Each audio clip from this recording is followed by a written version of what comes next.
deixou para nós, porque Ele criou todas as coisas para adorá-lo.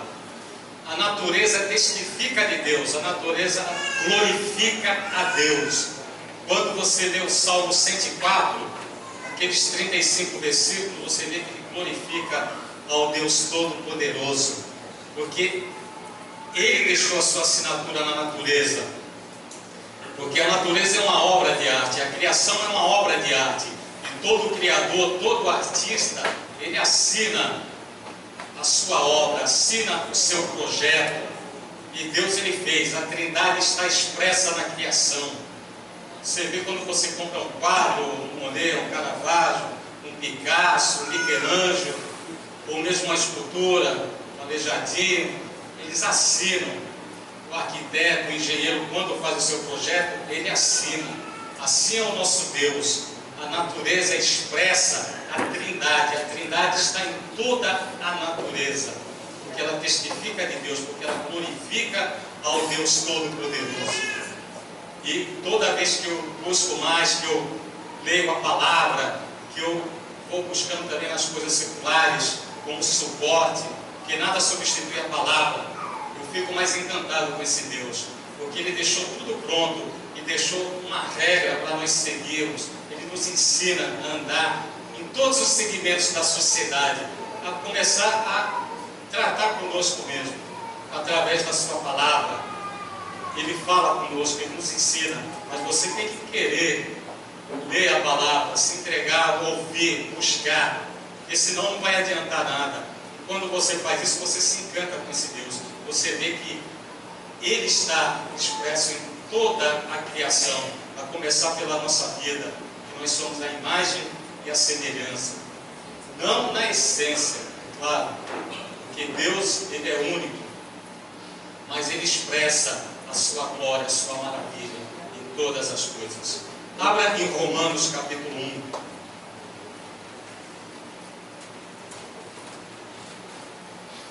Romanos capítulo 1.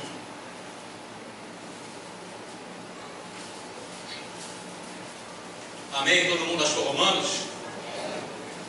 Capítulo 1, versículo 18, do 18 ao 20, diz assim: a ira de Deus se revela no céu contra toda impiedade e perversão dos homens que detêm a verdade pela injustiça. Porquanto o que de Deus se pode conhecer é manifesto entre eles, porque Deus se manifestou, porque os atributos invisíveis de Deus, assim o eterno poder, como também a sua própria divindade, claramente se reconhece desde o princípio do mundo, sendo percebidos por meio das coisas que foram criadas. Tais homens são por isso indesculpáveis. Pai, em nome de Jesus, mais uma vez eu te agradeço, Senhor. Sempre conosco, usa a minha vida, faz a tua vontade nesta noite aqui, nesse lugar, no nome de Jesus, amém. Vamos glorificar a Deus com uma salva de palmas, meu irmão.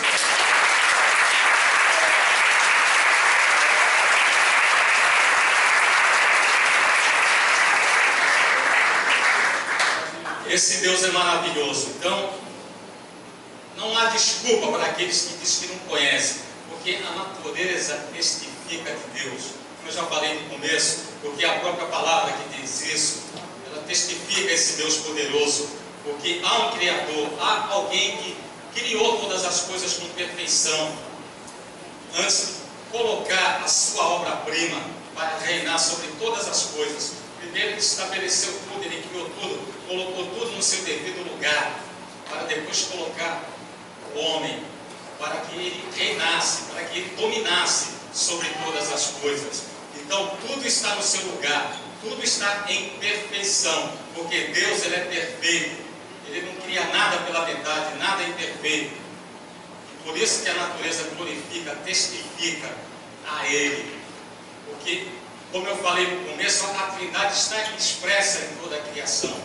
Você vê a Trindade, você vê o poder de Deus, porque o nosso é o único Deus que é trino. Nenhum Deus é trino. Muitos aí dizem que Deus dele criou o mundo, mas aí você pergunta para ele, mas onde que está a essência do seu Deus, a assinatura do seu Deus, onde que testifica na natureza? os elementos que apontam para o seu Deus. E esse mundo aponta para o Deus que eu e você que nós servimos, porque a Trindade está. Porque Ele criou todas as coisas, o tempo, Ele criou o tempo. Então o tempo ele se divide como passado, presente e futuro, ou seja, 3 em 1. Você já vê a Trindade. E Ele criou o espaço. O espaço é largura, altura e profundidade. É 3 em 1. Ele criou a matéria. E a matéria, qual é a base? É elétrons, prótons e nêutrons. 3 e 1. Você vê a Trindade. Qual é a base dos prótons e nêutrons? 3, 4 cada um. Qual é o estado sólido da matéria? A base da matéria: sólido, líquido e gasoso. 3 e 1. Qual é o código genético dos seres vivos? São 3 aminoácidos: RNA, DNA e proteínas. 3 e 1. Quem estuda música sabe também que é ritmo, harmonia e melodia. 3 e 1. E a obra-prima de Deus, que somos nós, o homem. 1 Tessalonicenses, capítulo 5, versículo 23, diz que nós somos compostos de espírito, alma e corpo. 3 e 1. Então, tudo é trino, tudo testifica ao Deus Todo-Poderoso. Deus ele está expresso em toda a sua criação.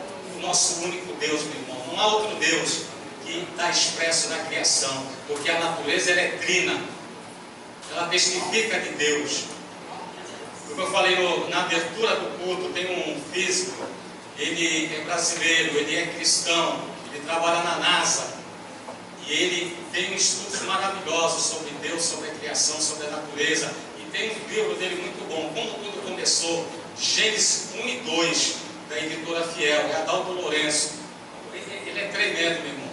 Ele mostra Deus em toda a criação, para você aprender a afrontar os ateus, não afrontar, mas mostrar dentro da palavra. Você não tem que afrontar ninguém, você tem sabedoria, tem conhecimento na palavra, você chegar lá e mostrar para ele que o teu Deus, ele está em toda a criação. Porque o ateu ele só é ateu porque existe Deus, porque se não existisse Deus ele não era ateu, porque ele não consegue provar que Deus não existe, porque o nosso Deus ele está aí, meu irmão. Nós sabemos isso, nós sentimos isso. Ele faz morada em nós. E a gente vê logo no primeiro livro da Bíblia, Gênesis, no capítulo 1, versículo 1. Abra aí. Você já vê os 3 elementos básicos para que a ciência venha a trabalhar. E você vê Deus, a Trindade presente. Gênesis capítulo 1, versículo 1. Amém? Todo mundo aí está em Gênesis 1:1. No princípio criou Deus os céus e a terra. Eu já falei no começo da Trindade. Aqui estão os 3 elementos básicos. No princípio, quer dizer tempo. Já falei do tempo, passado, presente e futuro. Criou Deus os céus. Os céus é espaço, já falei. Espaço com simétria, altura, largura e profundidade. E a terra é a matéria, que é o próton, o elétron e o nêutron. Então, esses são os 3 elementos básicos para a ciência trabalhar. Então, está no primeiro versículo da Bíblia, você já vê a Trindade. No princípio criou Deus os céus e a terra. A Trindade já está no primeiro versículo, no primeiro capítulo da Bíblia. Deus ele está presente, Ele está presente em todas as coisas. Então, você tem que conhecer esse Deus, você tem que buscar. Por isso que você tem que andar no 4º nível de interpretação da Bíblia, porque existem 4 níveis. Quem participou da escola bíblica, quando foi dado esse tema, sabe dos níveis que eu estou falando. Então, o judeu ele só anda no 4º nível de interpretação da Bíblia. E Deus ele abre a sua mente. E ele vai revelando coisas que você fica, puxa vida, como é que eu li tantas vezes esses versículos e nunca vi isso? Mas você tem que buscar, você tem que se entregar, você tem que levar uma vida de santidade, de adoração, para que Deus venha revelar as coisas para você. Porque Ele não vai revelar para aquele que não faz nada, que não quer nada, mas Ele está atrás dos verdadeiros adoradores, aqueles que o adoram em espírito e verdade. Esse é o nosso Deus. E a Bíblia também fala que a ciência já comprovou que a Terra era um único continente, que é a Pangeia, que a ciência fala, um continente único, e também um único oceano. A gente vê aqui, no próprio capítulo 1, no versículo 8, vamos ler do 2 em diante. A terra, porém, estava sem forma e vazia, havia trevas sobre a face do abismo, e o Espírito de Deus pairava sobre as águas. Disse Deus: haja luz, e houve luz. E viu Deus que a luz era boa, e fez separação entre a luz e as trevas. E chamou Deus a luz dia e as trevas à noite. Houve tarde e manhã, o primeiro dia. E disse Deus: haja firmamento no meio das águas, e separação entre as águas. Fez, pois, Deus o firmamento, e separação entre as águas debaixo do firmamento e as águas sobre o firmamento. E assim fez. E chamou Deus o firmamento céus. E houve tarde e manhã, o segundo dia. Disse também Deus: ajuntem-se as águas debaixo dos céus, num só lugar, e a separação, a porção seca. E assim se fez. Aleluia.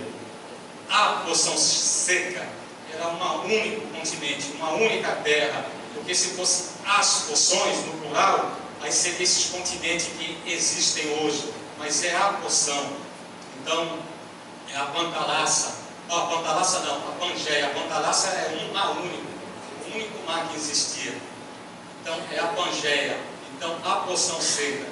Não havia essa divisão, mas algo aconteceu para que houvesse esta divisão, um colapso, um cataclisma que houve no planeta, para que houvesse um impacto e a Terra viesse se dividir, e nas divisões desses continentes que existem, que nós conhecemos, os 5 continentes na atualidade.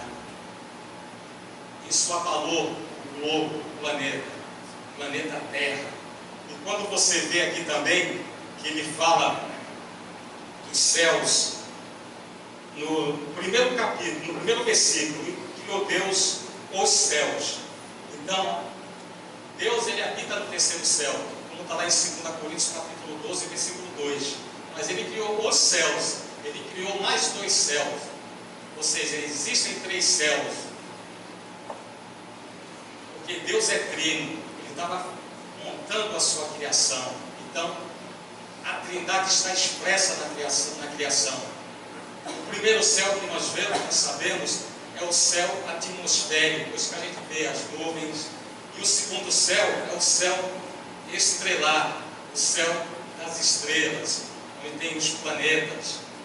E o terceiro céu é o céu dos céus, onde fica o Santo dos Santos, onde fica o trono de Deus.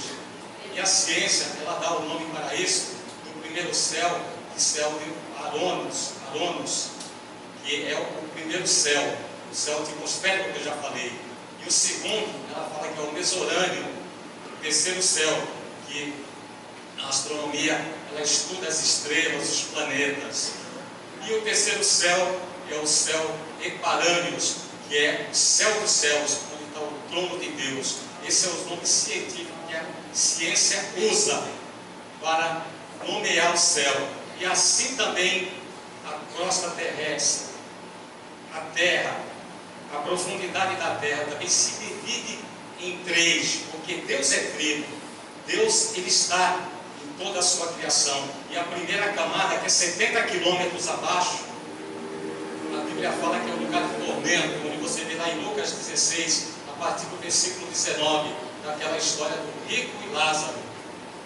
Ali você vai ver um lugar de tormento, onde que morre Lázaro, vai para os seios de Abraão, e depois o rico, ele vai para um lugar de tormento. E havia um abismo, uma separação, nesses 70 quilômetros abaixo.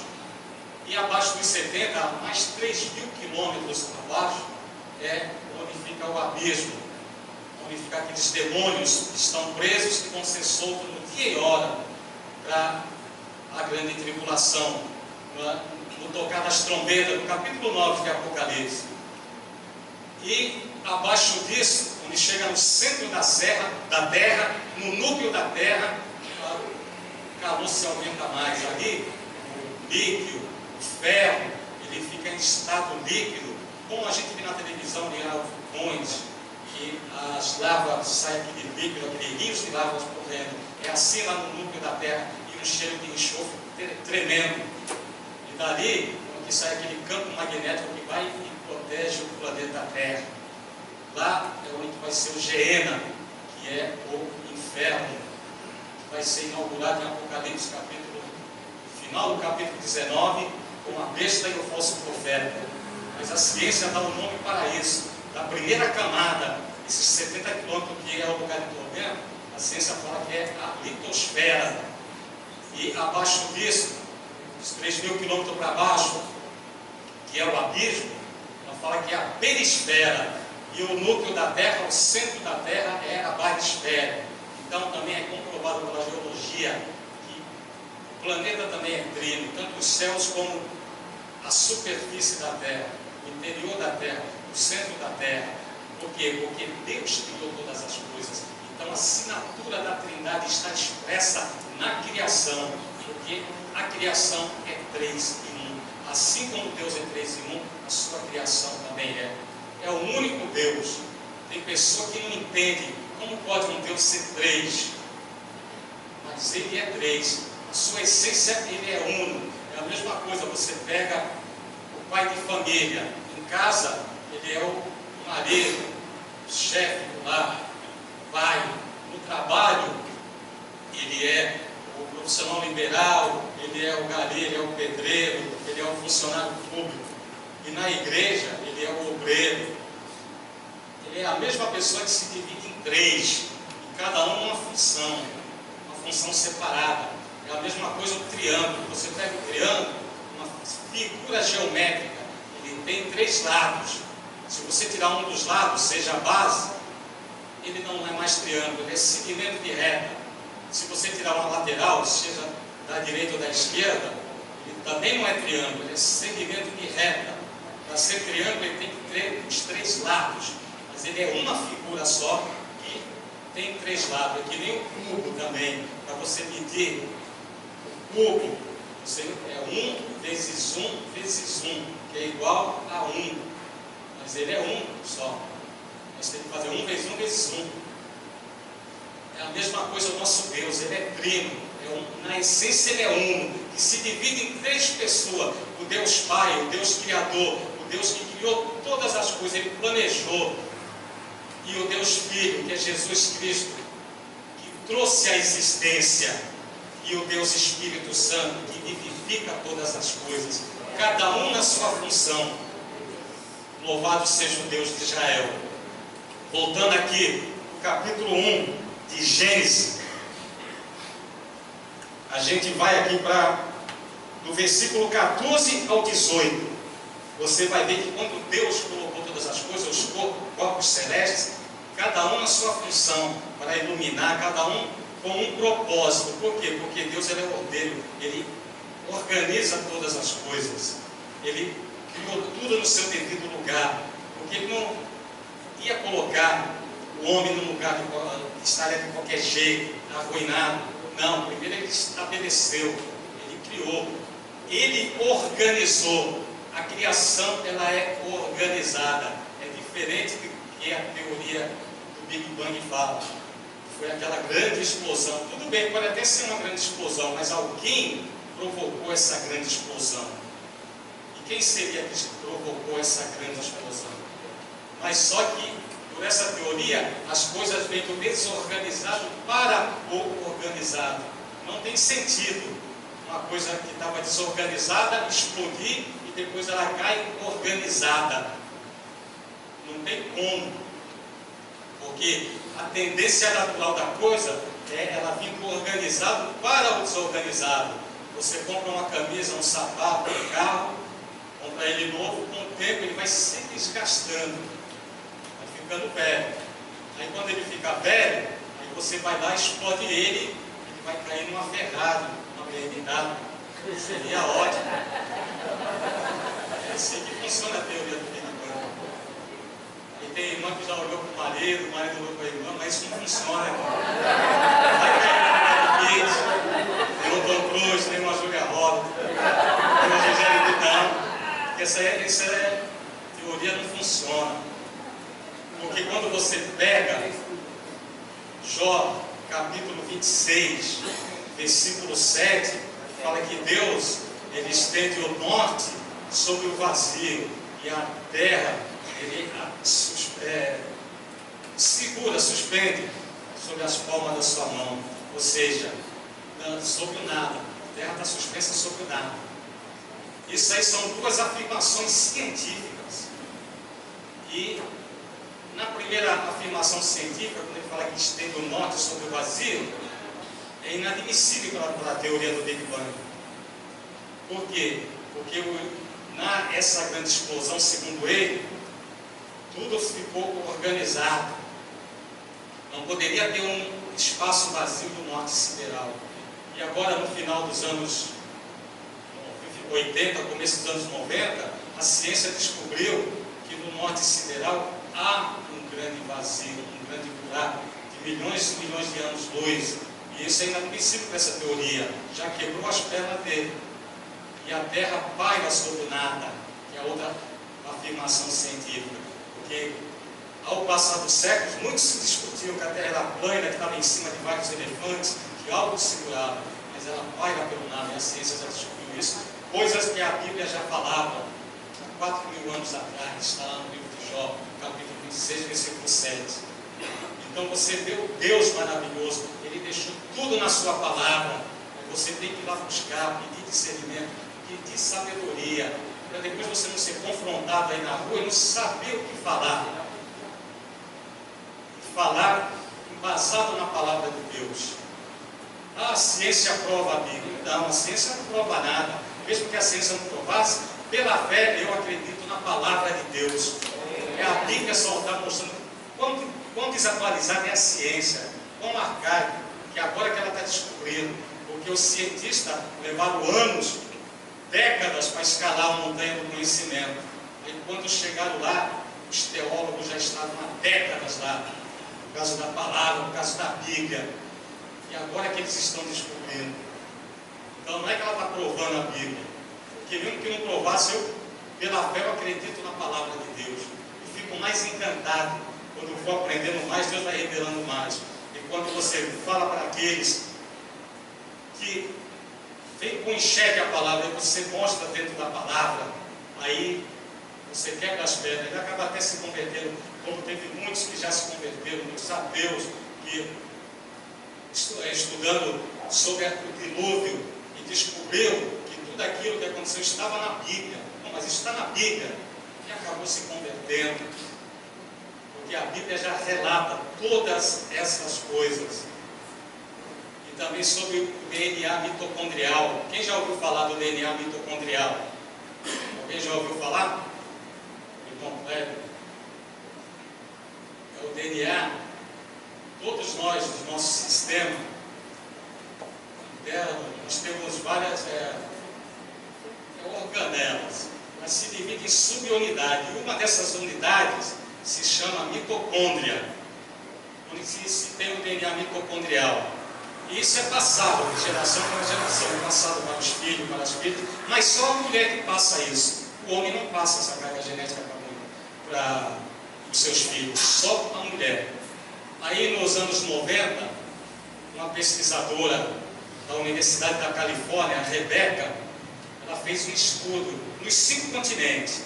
Pegou a aborígene da Austrália, o esquimó, pegou os índios aqui da América do Sul, os indianos, ou seja, 147 etnias de todo o planeta Terra. E o que ela descobriu? Que a ciência não revela, mas está nos compêndios da ciência. Se você for lá pesquisar, você vai achar nas revistas mais principais que toda a humanidade descende de uma única mulher, toda a raça humana. E a Bíblia já falava isso. Gênesis capítulo 3, versículo 20. Dá só uma lidinha aí para você ver. 3:20. E deu o homem o nome Eva, a sua mulher, por ser a mãe de todos os seres humanos. Por ser a mãe de todos os seres humanos. Então, a Bíblia já falava que Eva é a mãe de toda a humanidade. Então, todos descendem de uma única mulher. E eles não revelam isso, eles não falam nada, está lá. De fato, ele foi comprovado, diferente dessa teoria do evolucionismo, que nunca foi provada, nem teoria é, porque teoria é algo que é testado, é uma hipótese, que nunca foi provado, já caiu por terra. Já caiu por terra. Então você vê o criacionismo, as pessoas, criacionismo, você é evangélico, já vem com religião. Mas não, existem 3 tipos de criacionismo. Eu posso ser criacionista e não ser cristão, porque existe o criacionismo bíblico, o religioso e o científico. E muitos criacionistas científicos é cristão, porque o criacionismo científico, ele está pesquisando, está indo buscar para ver se aquilo é empírico, se aquilo ele testa para ver se aquilo é real. Eles vão fazendo teste, vão pesquisando, porque para ser científico tem que ser provado, tem que comprovar. E o criacionismo religioso, ele é temático.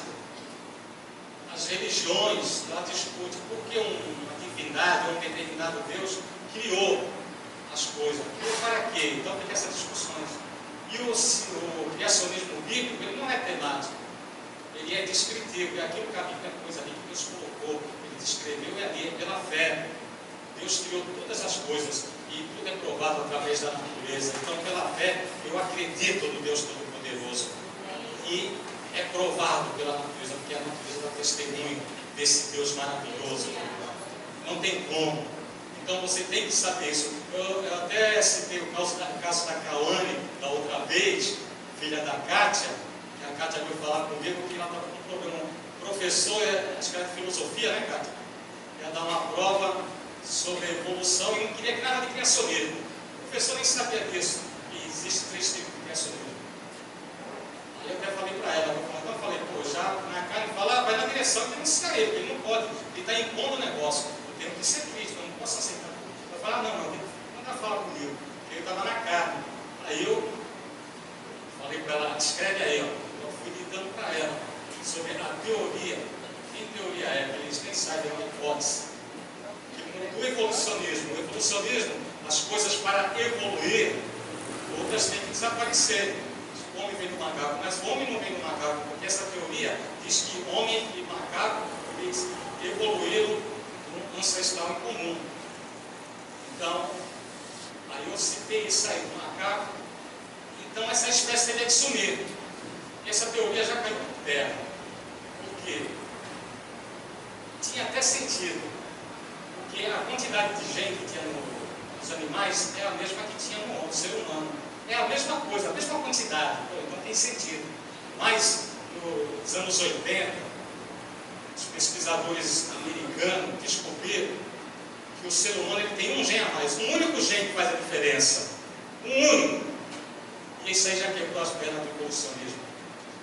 Esse gene é que faz com que nós verbalizamos, conversamos, raciocinamos, porque o animal ele não raciocina, porque Deus quando criou a natureza ela tem vida inconsciente, o animal tem vida consciente, mas o homem tem vida autoconsciente, e para evoluir vão ser milhares e milhares de anos, e não tem como, porque o homem ele não tem mais do que 10 mil anos, se tiver isso é muito, pelos relatos bíblicos. Então, não teria como evoluir. E outra questão de evolução também, porque para evoluir, tem que, eu já falei, milhares de anos. E ele usa o carbono 14 para isso. Porque tudo tem carbono na nossa vida, tudo é a base do carbono. Mas só que a natureza ela produz muito pouco carbono. 9,8, 9,9 quilos de carbono por ano. Quando acha-se fóssil, seja lá o que for, eles vão estudar, eles vão ver a quantidade de carbono que tem naquele material. Quanto menos, mais antigo. Aí você vê que muitos aí falam que tem milhares e milhares de anos. Só que tem um detalhe: o tempo de vida do carbono é de 5.730 anos, mais ou menos, média. Então, por que esses milhares de anos depois disso aí não consta mais nada? para justificar a evolução, porque para evoluir vai milhares e milhares de anos. Então, nós somos enganados o tempo todo.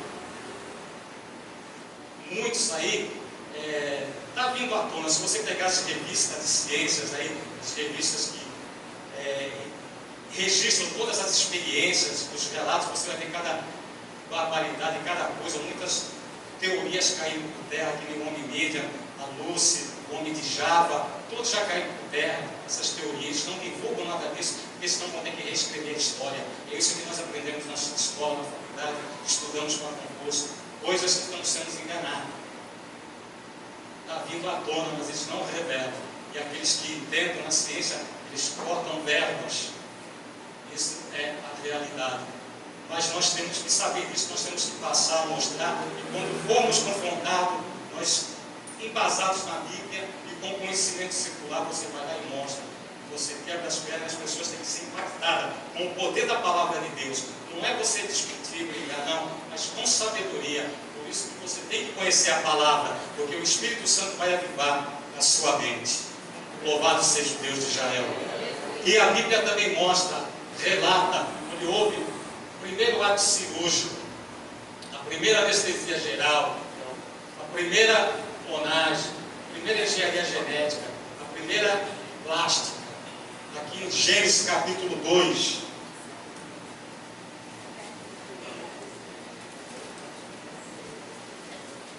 Gênesis capítulo 2, versículo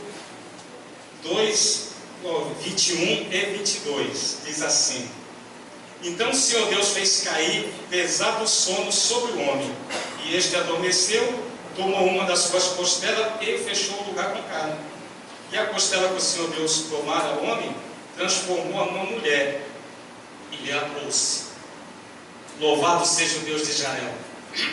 Ele fez o homem cair em pesado sono. O que é isso, pesado sono? É anestesia geral. Aí ele vai e tira a costela para fazer a mulher, engenharia genética. Fez a cirurgia, tirou a costela, fez a mulher, engenharia genética, clonagem. E depois fechou com carne, cirurgia plástica. Agora eu pergunto, por que costela? Não podia ser de outra parte? Mas a gente sempre fala, não, da cabeça não, que é para não ser soberba, não pisar no homem, do pé não, porque senão vai pisar em cima, mas da costela pode proteger, guardar, acariciar. Poeticamente soa, né? Muito maravilhoso aos ouvidos. Mas não, é porque na costela é onde tem as células para células tronco, para você clonar a costela. Que é Deus, é o Criador. Ele sabe de todas as coisas. Na costela é a célula tronco, é ali, por isso que ele tirou dali. Ele clonou. Só que nessa clonagem, ele modificou, porque a clonagem você faz você da mesma espécie. Mas ele fez uma mulher, que Deus modificou, porque o homem ele é XX é a mulher X, é a mulher XX. Deus fez uma alteração e não revelou essa fórmula para ninguém. Imagine se ele tivesse revelado as aberrações que se teriam hoje nesse mundo aí. Porque muitos aí estão colocando silicones no seio, para parecer mulher, nas nádegas, cabelos compridos. Você olhando, parece, né? Parece uma mulher. Mas só parece, mas é homem, porque ele tem um cromossomo XY. Ninguém consegue mudar, só Deus que jogou fora. A mulher pode tirar os seios, pode tomar hormônio, colocar barba, mas ela continua sendo mulher, porque ela está com os cromossomos XX. Não conseguir, Deus não permitiu, porque senão você ia ver as aberrações que teríamos nos nossos dias. Deus é maravilhoso. Então Ele deixou na sua criação ali tudo que temos que fazer, a parte da medicina, engenharia genética, tudo, anestesia geral, cirurgia plástica. Então o nosso Deus é maravilhoso, a Bíblia relata tudo isso. E também aqui quando ele fala, quando ele faz o homem, no capítulo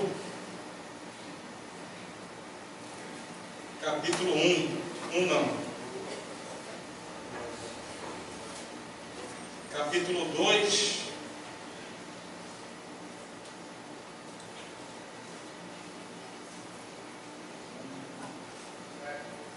Louvado seja o Deus de Israel. Capítulo 2, versículos 1. Versículo. Subiu aqui da Bíblia, mas não tem lá, mas vai aparecer já. Ele fala que fez o homem do pó da terra. Hã? 7. Está bem aqui na minha. Então formou o Senhor Deus o homem do pó da terra. Então, do pó da terra.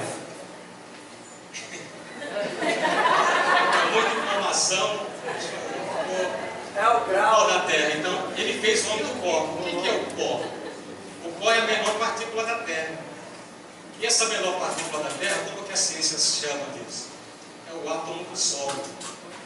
Então, essas faz parte das leis da natureza. Que as leis da natureza, como eu falei no começo, elas não mudam, são imutáveis. Você não vê, você não pega, você estuda para entender, compreender como elas são. Então, é a menor partícula. Nós temos os 60 elementos químicos no nosso corpo que tem no pó da terra.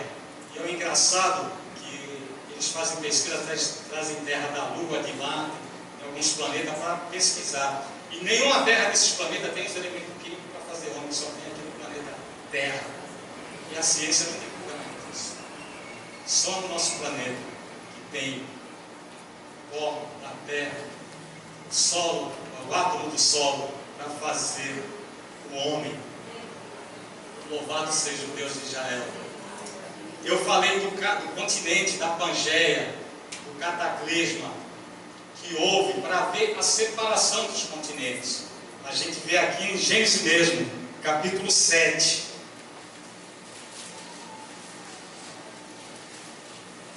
Versículo 6 ao 12. Todo mundo cai no 7, 6 ao 12 diz assim, ó. Tinha Noé 600 anos de idade, quando as águas do dilúvio inundaram a terra. Por causa das águas do dilúvio, entrou Noé na água, ele com seus filhos, sua mulher e as mulheres de seus filhos. Dos animais limpos, dos animais imundos, das aves de todo o réptil sobre a terra, entraram para Noé, na água, de 2 em 2, macho e fêmea, como Deus lhe ordenara. E aconteceu que depois de 7 dias vieram sobre a terra as águas do dilúvio. No 600 da vida de Noé, no ano 600 da vida de Noé, aos 17 dias do segundo mês. Nesse dia romperam o céu todas as fontes do grande abismo, e as comportas do céu se abriram. Houve copiosas chuvas sobre a terra durante 40 dias e 40 noites. Amém. Rompeu-se, ou seja, houve um rompimento. É o mar subterrâneo, porque havia um oceano imenso embaixo que estava sob pressão. Então, o dilúvio não foi uma chuvinha, rompeu-se as portas do abismo. Ou seja, aquele mar subterrâneo, sob uma grande pressão, foi tanto impacto que cortou a terra, o globo. Ela se dividiu. E a ciência comprova isso através dos estudos do fundo dos oceanos. Eles descobriram essa rachadura que aconteceu, esse impacto que houve, onde houve a divisão dos continentes, porque foi terrível, foi um grande cataclisma, onde houve a fossilização, onde muitos animais ficaram fossilizados, muitas pessoas ficaram fossilizadas, porque o processo de fossilização, ele tem que ser imediato, ele tem que ser algo que aconteça um cataclisma, como essa represa, essa barragem aqui em Minas, que saiu levando tudo. Por quê? Porque a pessoa fica presa, o objeto ali, seja a forma de vida que for, ela fica presa em lama, pedra, um monte de coisa, e libera algumas substâncias químicas, provocando o processo de fossilização, que demora de 24 a 36 horas. Não é como muitos dizem que vai anos, não, que apodrece. Se a pessoa morrer e ficar ali, ela não vai fossilizar, ela vai apodrecer. Tem que ser algo, cataclisma, algo muito repentino, que cai, inunda aquilo ali, e as pessoas vão ficar presas, os animais, e vai fossilizar. Porque tem fósseis que encontram alimento dentro do estômago. Porque foi fossilizado, é muito rápido o negócio para ser fossilizado. É difícil. Então, Então, esse cataclismo abalou toda a estrutura da Terra. A Terra se dividiu. Porque a Terra era conta lá, era a Pangeia, o único continente. Não havia essas cadeias de montanhas, mas através daquela pressão, a Terra ela foi criando calombos, foi sob pressão. Aí nessa abertura também os mares, hoje tem vários oceanos com vários mundos, e quando se mede a Terra, ela não tem a mesma medida que havia no começo, justamente por causa disso. Mas um dia ela vai entrar em estado de perfeição, ela vai voltar a ser o que era, um milênio. As ilhas vão cair, as montanhas vão cair, as ilhas vão submergir.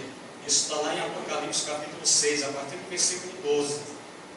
E aí, Isaías 34, 4 também fala que os céus, a mesma coisa que fala em Apocalipse, vão cair suas estrelas, tudo vai se enrolar como um pergaminho, literalmente, porque tudo tem que ser purificado para entrar em estado de perfeição, para poder entrar o reino milenar, vai voltar a ser como era lá no início, lá no princípio. E a arca ela pousou no Ararat, ninguém sabe onde é que está, no lugar mais seguro da terra naquela época, longe daquela abismo que causou a ruptura da terra. E a geologia estão estudando, estão pesquisando, estão indo atrás, pesquisadores americanos, russos, para ver se descobrem a arca no Ararat. Só que lá no monte, lá em cima a espessura de gelo são 13 metros de profundidade. E era o tamanho da arca. A arca tinha 13 metros de altura. Então, nunca acharam, e nem vão achar, porque senão Deus já havia permitido. Foi o lugar mais seguro da face da terra que ela aportou. E ela não foi criada para navegar, e sim para boiar. Ela ficou ali naquele mesmo lugar. E o dilúvio ali foi global. Muitos falam que não, foi local. Mas aí quando você começa a estudar, você começa a ver, se fosse local, não fosse global, animais, principalmente aves, eles migram de um lugar para outro. Quando há uma catástrofe, crianças de tsunami, você não acha animal morto, não acha ave morta, porque eles migram naturalmente. Então não precisaria uma arca para levar todos esses animais se ele fosse local. Então você tem que ver tudo isso aí. Aqueles que dizem que foi local, não foi local, foi global. Então esse foi o cataclisma que afetou o nosso planeta.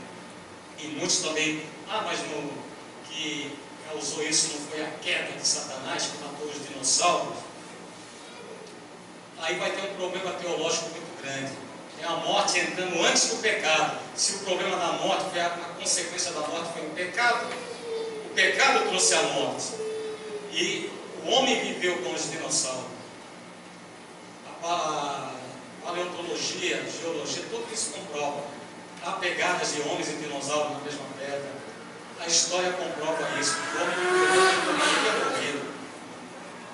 Isso aí é um problema muito grande, porque a morte antes do pecado, então não tem como. Isso aí mais coisas, para mim é mitológico isso. Eu não acredito. Como é que o Satanás é jogado e mata os dinossauros? Então o pecado não tinha entrado ainda, não tem como. Aí fala, mas a Bíblia não fala de dinossauro. Muitos falam isso. A Bíblia fala ou não? Fala, né? A Bíblia fala. Deus deixou o relato dos dinossauros na Bíblia. A Bíblia fala de tudo. Está lá em Jó, capítulo 40.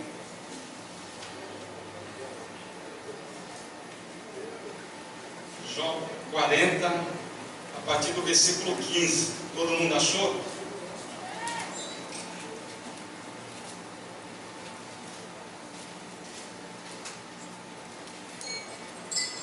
Jó 40, 15 diz assim, Deus falando para Jó: contempla agora o hipopótamo, e eu irei contigo, que come a erva como boi, sua força está nos seus lombos, e o seu poder nos músculos do seu ventre. Endurece a sua cauda como cedro, os tendões das suas coxas, estando entretecidos, e os seus ossos são como tubos de bronze, e o seu arcabouço como barras de ferro. Ele é a obra-prima dos feitos de Deus. Quem o fez promoveu de espada. Em verdade, os montes me produzem pastos, onde todos os animais do campo fogam. Deita-te debaixo do solo, nos esconderijos dos lodos, nos esconderijos dos canaviais e da lama. Os lodos o cobrem com a sua sombra, os salgueiros do ribeiro o cercam. Se um rio transborda, ele não se apressa. Fica tranquilo, ainda que o Jordão se levante até a sua boca. Acaso pode alguém apanhá-lo quando ele está olhando, ou lhe meter um laço no nariz? Louvado seja o Deus de Israel. Hipopótamo. Tem tradução que está Bermonte. Hoje usa só mais o Bermonte, não o hipopótamo. Não é o hipopótamo. Por quê? Porque quando João Ferreira de Almeida traduziu a Bíblia, em 1611, ele colocou hipopótamo. E muitos colocam até hoje. Agora está usando mais o Bermonte. Porque esse termo dinossauro, ele foi criado agora em 1841, por um paleontólogo, anatomista britânico, Richard Howell. Ele criou esse termo dinossauro. 1841 é século XIX, 1611 é século XVII, uma diferença de 200 anos. Esse termo foi criado há pouco tempo. Não tem nem 200 anos foi criado. E dino quer dizer um animal grande, espantoso. Isauro quer dizer réptil, lagarto, ou seja, um réptil monstruoso, espantoso, um lagarto gigante. Então, esse é o significado do dinossauro. Então, por isso que depois se começaram a traduzir por Bermonte, justamente porque Bermonte é um animal espantoso, um animal grande.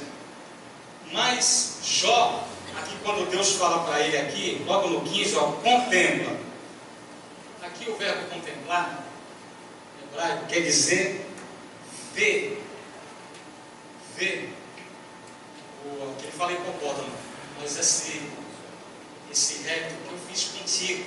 Então está dizendo que ele vê, que ele vivia, então para ele ver. E ele continua ainda, porque eu fiz contigo. Porque Deus criou os répteis. Quando você vê lá em Gênesis capítulo 1, ele criou o réptil junto com o homem. Então, eu fiz contigo. A sua força está nos seus lombos. E o seu poder nos músculos do seu ventre. Então, esse é um réptil. Porque o réptil, a força do réptil está no ventre dele. Então, o hipopótamo não tem força no ventre. Mas todo réptil tem. A força dele está no ventre. Endurece a sua cauda como cedro. Cedro, a cauda como cedro. Ou seja, a cauda do hipopótamo tem 20 centímetros. O cedro menor é de 3 metros para cima, vai até 15 metros. A cauda do dinossauro é enorme. Então a cauda dele era como cedro, ou seja, no mínimo aí tinha 3 metros a cauda desse grande animal que Deus está falando. Contempla, vê, eu fiz contigo. E os tendões das suas coxas são entretecidos. Ou seja, os tendões da sua coxa, quer dizer que ele é pesado, são entretecidos, ou seja, entrelaçados. Então ele é um animal pesado, um animal monstruoso. Os seus ossos são como tubos de bronze. Ou seja, os tubos de bronze, a gente vê muito aí, tem museus que tem esqueletos, né, que já pensaram de dinossauros. Os tubos de bronze, o diâmetro dele é de 50 milímetros. Não é um osso qualquer. Então, 50 milímetros, é aquele arcabouço. Arcabouço é a sua ossada. Então, é um animal gigantesco. É um animal fora do comum. Aí ele fala, em verdade, os montes lhe produzem pastos, onde todos os animais do campo fogam. Ele era vegetariano. Gênesis capítulo 21, do 29 ao 30. Os animais, o homem era vegetariano. Então, é esse animal que Deus está falando. Se você continuar a ler, vê que ele passa pelo rio, não cobre ele, pode estar cheio, porque ele é gigante. Mas ele convivia ali com ele. E se você, nós não vamos entrar agora no caso, capítulo 41, depois você lê em casa e vê qual animal que está falando ali, que não é nenhum crocodilo. Se você prestar atenção, vai ver que aquele animal não é um crocodilo. capítulo 41. Então, meu irmão, o nosso Deus ele é maravilhoso. Ele está expresso em toda a criação. Ela dá testemunho de Deus. Ele deixou a sua palavra para que os sonhos dele se concretizem em nossas vidas. Ele revela, é só você pedir revelação, é só você estar buscando, se entregar, buscar em espírito e em verdade. Ele vai revelar, ele vai mostrar o escondido, o oculto. Mas se você não buscar, se você não levar uma vida de santidade, se você não priorizar a sua palavra, não priorizar as verdades do reino de Deus, não buscar em primeiro lugar o reino de Deus e a sua justiça, não tem como Deus revelar as coisas ocultas. Ele vai revelar sim para aqueles que têm intimidade com Ele. Aí Ele vai chamar, vai falar em parábolas. Aqueles que não têm intimidade não vão entender, mas para aqueles que têm, mestre, o que é isso? Quer dizer, Ele vai revelar, porque anda com Ele, tem intimidade com Ele. Os apóstolos andavam com Jesus, então Jesus revelava para ele, porque eles tinham intimidade. Aqueles que não têm intimidade não vai revelar, porque as palavras você revela algo ou omite de quem você quer. Então Deus ele só vai revelar para o verdadeiro adorador, para aquele que o adora em espírito e verdade, para aquele que vive os seus sonhos, porque Deus é maravilhoso. E eu me encanto mais com a palavra de Deus. Eu me encanto cada vez que eu vou buscar, eu fico encantado, porque tudo está na Bíblia. É o manual. Se você seguir o manual, você vai se dar bem. Se você fazer as coisas fora do manual, porque tudo tem um manual. Você compra o carro, você tem ali o manual disso. Você tem que colocar água no radiador, na bateria, você tem que fazer aquela manutenção. Mas se você não fizer, você tem que calibrar os pneus. Se você não fizer isso, ele vai se desgastar, vai dar problema. Se você pegar o aparelho e ligar em voltagem errada, não como o manual está mandando, ele vai queimar. É a mesma coisa, se você não andar como manda a palavra de Deus, você jamais vai viver os sonhos de Deus. Você vai ter problema. A igreja de pé, por gentileza. Louvado seja o Deus de Israel. Esse Deus é maravilhoso. Tem muito mais, meu bem. O tempo é pouco. O tempo é pouco. Você fica encantado que Deus deixou para nós. Sobre a sua criação, tudo. Ele é maravilhoso. Mas no próximo seminário, aí sim vai se levar outra parte, outras coisas que Deus tem revelado através da palavra, para quando alguém vir confrontar você, você mostrar com sabedoria dentro da palavra. E essa palavra vai impactar, porque é o Espírito Santo que vai convencer da justiça, do juízo, do pecado. É o Espírito Santo de Deus nas nossas vidas, porque a sua imagem é expressa em nós. E quando nós pecamos, nós envergonhamos aquele que é todo-poderoso, o nosso Criador, porque Ele criou todas as coisas para depender dEle. Tudo foi criado para depender dEle. Então nós somos dependentes dEle. Quer o homem queira ou não, depende de Deus.